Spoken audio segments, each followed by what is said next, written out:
This video contains two examples of thermodynamic cycles. The first example that we have here is an ideal gas in a cylinder piston assembly. We start out in state A, okay? In state A, the gas is at 300 Kelvin, and the volume is 5 times 10 to the negative 3 meters cubed, and the pressure is 1 times 10 to the 5th Pascal, okay? We can figure out how much of the gas we have based on those variables. And we see that we have 0.2 moles of that gas. This will be very helpful when we determine the temperatures at B and C. In fact, we can do that right now because we can tell from the graph what the pressure and the volume are, okay? And we can substitute all of those values in and get that B, the temperature is 900 Kelvin, and at C, the temperature also turns out to be approximately 900 Kelvin based on the values that we plug in. So, this tells us some interesting things. First of all, the easy processes we can identify in the cycle. We have an isochoric process going from A to B, okay? And the reason this is isochoric, there's no change in volume. From B to C, we have an interesting thing happening. There's no change in temperature, therefore it's an isothermal line. We get this little hyperbola line going from B to C. And finally, from C to A, we have an isobaric compression, okay, that's going on there. So for each of these processes, okay, well, I'm asking you to state whether the change in internal energy, the work done, or the thermal energy transfer, the heat energy transferred, if they're positive, negative, or zero for each process in this cycle. So for the first process, since it's isochoric heating, okay, it has to be a no work can be done since delta V is 0, okay? So that means the change in internal energy is equal to the change in thermal energy, all right? And so we can tell that the change in thermal energy is going to be positive because the temperature is going to go up from 300 Kelvin to 900 Kelvin, all right? So there has to be heating there. So the change in internal energy is positive, therefore the thermal energy must be positive, okay? From B to C, I know that there's no change in internal energy because there's no change in temperature. And I also know that the work done in that section must be positive. The reason that I know that the work done by the gas must be positive is that I have an expansion occurring, okay?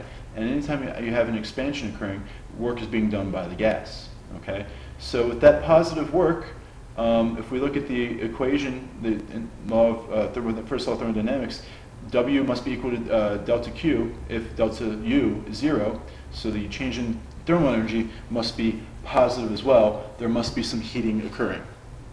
Okay, so finally, all right, when we look at this final cycle from C to A, we know that the work being done must be negative because it's a compression, all right?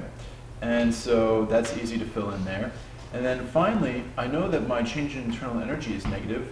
The reason being is that I have a drop in temperature, okay? So that takes care of that one. And for my Q, I know that that one is negative because the total sum, okay, of energy that I'm adding to the system here, okay, must be,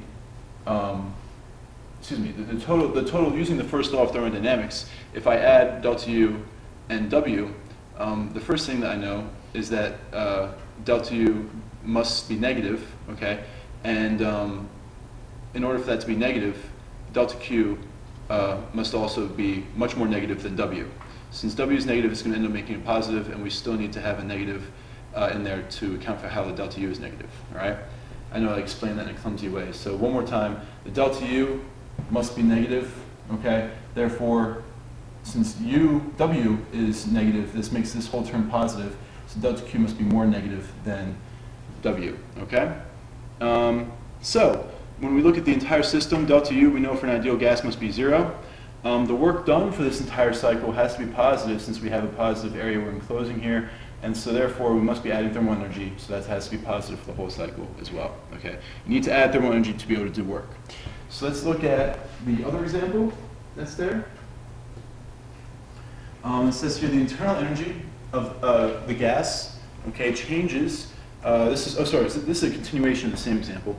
So the internal energy of the gas changes by 1,520 joules going from A to B. We have 1,700 joules of heat added to the gas during B to C.